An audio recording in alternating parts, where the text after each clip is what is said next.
예, 플라우비치 이제 접촉했다는 소식도 있으니까 저희 한번 포워드 링크도 한번 살펴보겠습니다. 네, 일단 어떤 공격수 링크가 나던 간에 저희가 이제 가장 먼저 해결해야 될 문제가 일단 라카제트와 은케티아 매각 여부거든요. 그쵸? 라카제트는 아무래도 주급이 거의 20만 파운드에 근접하는 선수고, 이제 은케티아 같은 경우에는 계약 기간이 1년 남아 있어서 무조건 이번에 매각을 하거나 재계약을 해야 하는데, 그쵸? 은케티아 쪽이 재계약을 거부하고 있는 것으로 제가 알고 있거든요. 네네. 일단 매각 여부가 제일 첫 번째고, 이제 아스날 같은 경우에는 유럽 대항전 진출에 실패를 했기 때문에 리그랑 카라바오컵, FA컵 경기밖에 없습니다. 근데 현재 아스날은 오바메양, 라카제트, 른케티아, 발로건, 유사시에는 뭐 마르티넬리까지 공격수에 가용이 가능하기 때문에 영입이 있기 위해서는 일단 기본적으로 최소 2명 정도는 방출이 돼야 이제 현실성이 있는 영입이라고 제가 생각을 하고 있습니다. 오바메양은 일단 아무래도 팀 주장이고 그쵸? 주급이 거의 38만 파운드이기 때문에 매각은 불가능하고요. 라카제트와 은케티아 이제 이번 시즌 여름에 매각을 좀 구단 측에서 알아보고 있고, 매각의 여부랑 전혀 상관없이 아스날 측이 데려오고 싶어하는 선수들 명단을 꽤 존재하고 있습니다. 예, 로빈님 명단은 이제 잠시 뒤에 확인해 보기로 하고요. 아, 지금 되게 싫을 거야. 이런 얘기해서. 그리고 우리 슬레브님이 보는 포워드 상황 한번 살펴보죠. 네, 아스날은 7월 중순 이후부터 이제, 특히 이제, 자카의 잔류가 거의 확실히 되면서, 삼선에 대한 지출이 이제, 반드시 해야 되는 상황, 해야 되지 않는 상황이 이제 오자마자, 내부적으로는 이제 포워드 영입에 대한 관심도가 굉장히 올라갔어요. 특히 이제, 프리시즌 치르면서 이 기조가 굉장히 이제 기울었다고 알려지고 있고요. 1순위는 아시다시피 이제 이삭이었지만, 이삭은 이제 시즌 중, 유로 중에 이제 재계약을 체결해서 가능성이 많이 줄어들었어요. 근데 여전히 영입 리스트에는 존재하고 있는 걸로 알려지고 있습니다. 이제 7월 말부터 인텔이 이제 재정 문제 터지면서 라우타로가 연결됐는데, 여기 같은 경우에는 뭐 순탄하게 갈 뻔하기도 하다가 루카쿠가 이제 첼시 이적으로 급 선회되면서 이제 굉장히 상황이 복잡해졌다고 볼 수 있을 것 같아요. 이제 루카쿠가 이적을 안 했다면은 이제 선수의 의지는 둘째치고 6천만 파운드 정도에서 영입을 추진해 볼 수 있는 상황이었었는데, 루카쿠가 이적하면서 일단 기본적으로 인텔의 공식적인 입장은 라우타로를 팔지 않을 것이다. 나포세일이 이제 공식적인 이제 기조지만, 저희가 뭐 지난 방송에도 얘기했다시피 라우타로에 대한 요구 가격이 원래 뭐 이야기되는 6천만 파운드보다 훨씬 올라가서 7천만 파운드 그 이상을 이제 원하는 걸로 이제 알려지고 있고, 특히 선수 본인이 원래 아틀레티코 마드리드나 이제 바르셀로나 이적을 선호했지만 이제 메시 이적으로 해서 이제 바르셀로나는 조금 아마 후보에 제외되지 않았을까라고 생각해 볼 수 있을 것 같아요. 예, 그리고 이제 라우타로 얘기가 아스날하고만 나왔는데 갑자기 토트넘 얘기가 굉장히 많이 나오기 시작했어요. 네. 이거는 뭐 어떻게 된 걸까요? 일단 토트넘 같은 경우는 이제 해리 케인에 대한 대비 또는 토트넘도 공격수 봉황에서 열을 올리고 있는 건 이제 많은 알려진 사실이기 때문에 토트넘은 당연히 이제 참전한 건 거의 확실 사실이라고 볼 수 있고요. 이제 프리미어리그 내에서 이제 아르헨티나 선수들에게 그리고 세리에에서 선수들한테 굉장히 친화적인 이제 구단이 토트넘이에요. 이게 아르헨티나 선수는 아시아는 토트넘은 뭐 감독도 포체티노 있던 시절이 있었고 뭐 라멜라 등등 많았었기 때문에 아르헨티나 선수들이 굉장히 긍정적이고 특히 스페니쉬하는 선수들 많아요. 이제 파라티치가 오면서 이제 세리에 굉장히 친화적인 구장이기 때문에 라우타로 본인은 아스날보다도 오히려 토트넘 이적에 더 긍정적인 걸로 알려지고 있어요. 네. 하지만 이제 토트넘은 이제 케인이 이적하지 않는 이상 이제 현재 올라간 라우타로의 이적료를 현찰로 내기에 무리가 따라요. 왜냐면 인텔의 이제 비공식 이적 스탠스 중에 하나가 라우타로를 영입하고 싶으면 굉장히 많은 금액의 현찰, 그러니까 옵션을 걸더라도 현찰 비중이 굉장히 높아야 되는 걸로 알려지고 있습니다.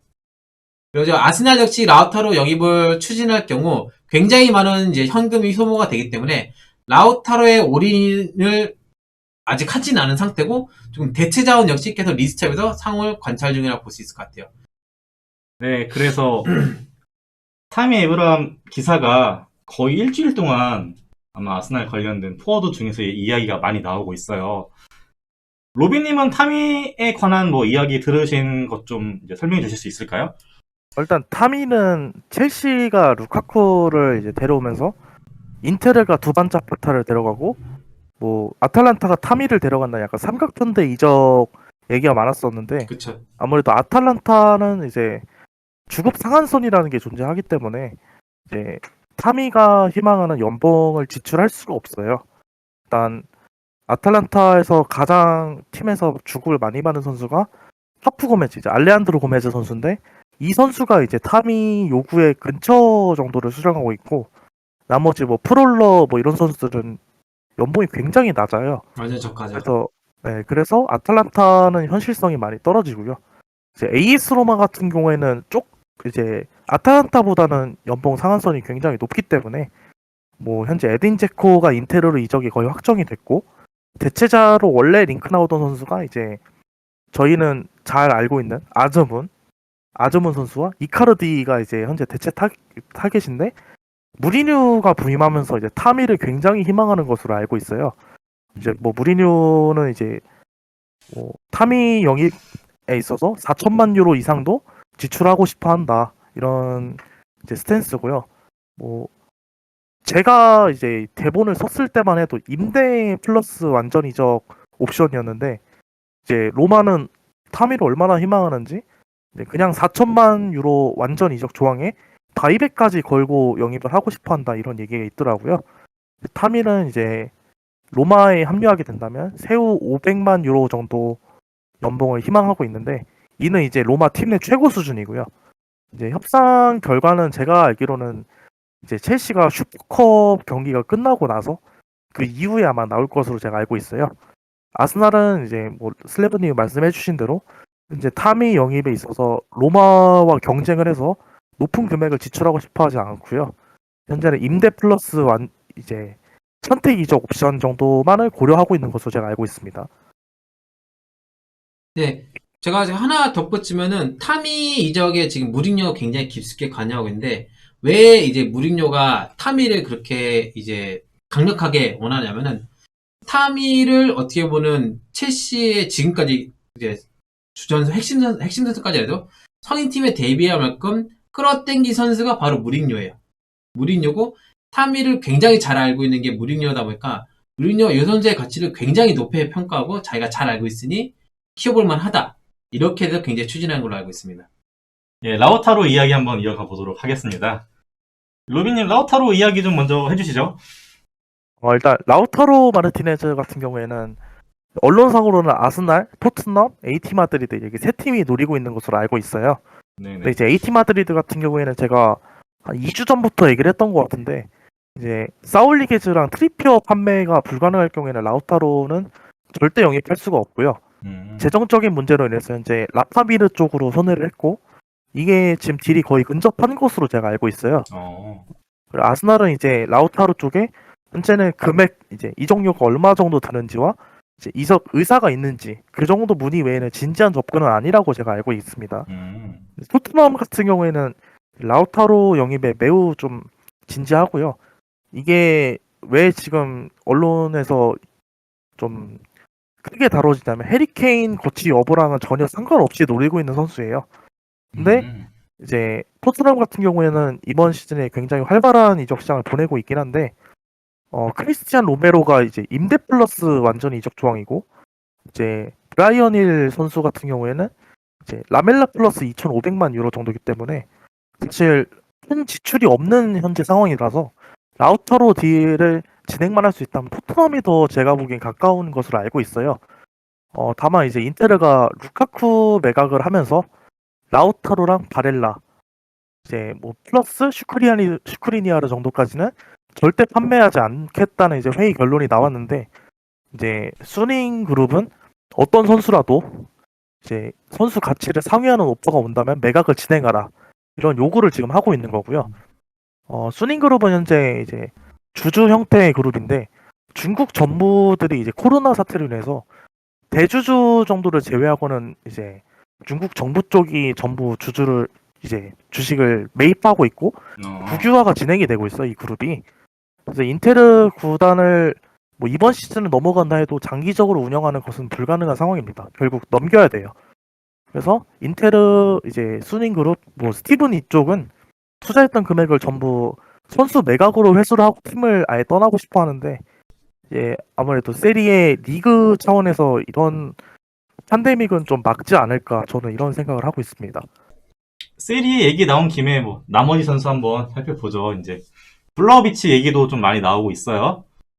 근데 이것도 진짜 예전 방송에서 그때마다 뭔 블라우비치 했는데 거의 6월달? 6월달 아니 초반에 5월 말에 얘기했어요. 그러니까 거의 5월 말이죠. 되게 오래전에 얘기했는데 이미 그 시즌 이제 종료 그 언저리부터 아스날 영입 리스트에 있었던 선수예요.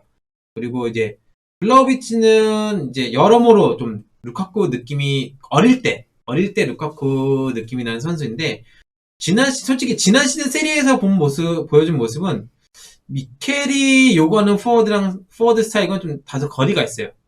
그리고 블라우비치 굉장히 어리다 보니까 골을 많이 넣기는 했는데 좀 폼의 이제 일관성도 좀 떨어지거든요.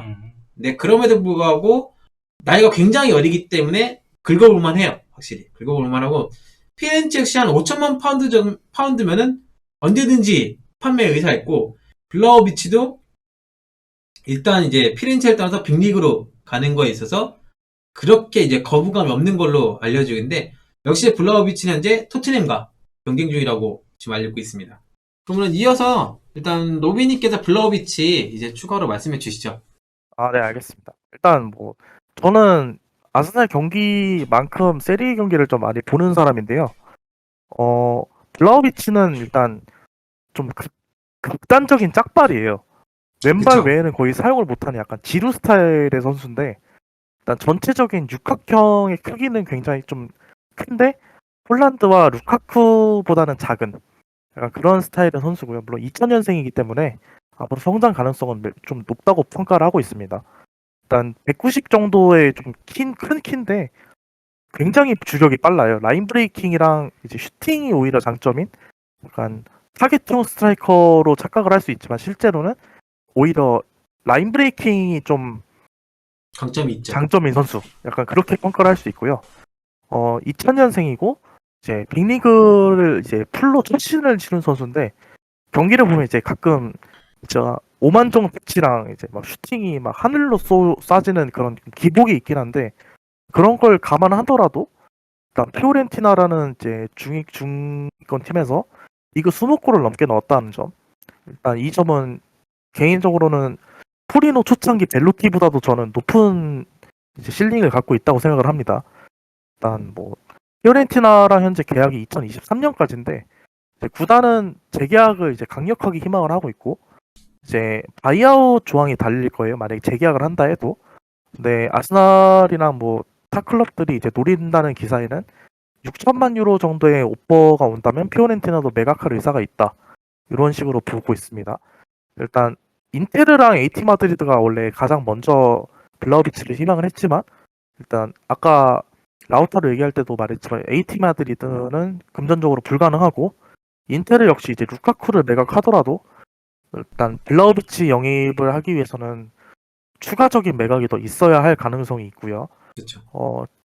제가 이제 뭐 여기 대본 같은 거에 없지만 좀 제 선호도를 말씀드리자면 저는 개인적으로 라우타로보다 블라우비치를 좀 선호합니다. 왜냐면 이제 블라우비치 같은 경우에는 원톱에서 이제 한 시즌에 풀로 뛰고 있고 라우타로 같은 경우에는 이제 파트너로 루카쿠가 있거든요. 근데 루카쿠가 안 나왔던 경기에서 라우타로의 경기력을 보신 분들은 알겠지만 그닥 좋지 못할 못하죠 때 사실. 네, 못할 때 라카제트 느낌이거든요. 근데 이게 뭐 한 경기 두 경기만 이런 게 아니라 라우타로가 실제로 루카쿠가 못 나왔던 한 네다섯 경기에서 정말 정이 떨어질 만한 경기력을 많이 보여줬거든요. 실제로 산체스가 주전으로 나오기도 했고요. 그리고 라우타로 이적료가 한 7, 8천만 유로 정도가 될 텐데 저는 개인적으로 오히려 라우타로가 토트넘을 가고 블라우비치가 아스날에 왔으면 하는 개인적인 희망은 있습니다. 네, 사실 이제 그 블라우비치 같은 경우에는 그 뭐 지르도 말씀해 주시면 오히려 지르도 그래도 곧잘 머리나 이제 오른발 쓰긴 했어요. 근데 블라우비치는 정말로 그 옛날 어렸을 때 페리시예요. 머리도 안 쓰고 무조건 왼발이에요. 그러다 보니까 슛 타이밍이나 이런 거 가져가는 게 기복이 있는 것도 기복인데 결국 왼발로 가져가려고 하다 보니까 타이밍을 못 맞추는 경우가 굉장히 많아요. 그래서 실제로 만약에 블라우비치가 그런 부분을 개선을 한다던가 아니면 오른발을 좀 더 잘 활용할 수 있게 된다고 하면은 지난 시즌에 20골 정도 넣었지만 그 이상도 사실 가능했을 거라고 보거든요. 좋은 자원임에는 분명한 사실이고 개인적으로는 저도 약간 비슷한 생각이긴 한데 오히려 지금 아스날 공격에 필요한 거는 골을 넣어줄 선수가 사실은 근데 라우타로는 오히려 골을 넣기보다는 좀 다재다능함에 좀 장점이 맞춰진 선수고 그 블라우비치가 정말 골 하나 요게 이제 일단 장점이 확실하게 현재에서는 드러나는 선수이기 때문에 굳이 라우타로 오버페이 할 바에는 차라리 블라우비치 영업하는 게 낫다라는 게 저도 이제 같은 생각이에요. 예, 아무튼 뭐 이제 공격형 미드필더하고 포워드 쪽에는 이제 뭐 굵직굵직한 선수들이 좀 링크가 많이 나고 있기 때문에 누구든지 영입이 되면 좋을 것 같네요.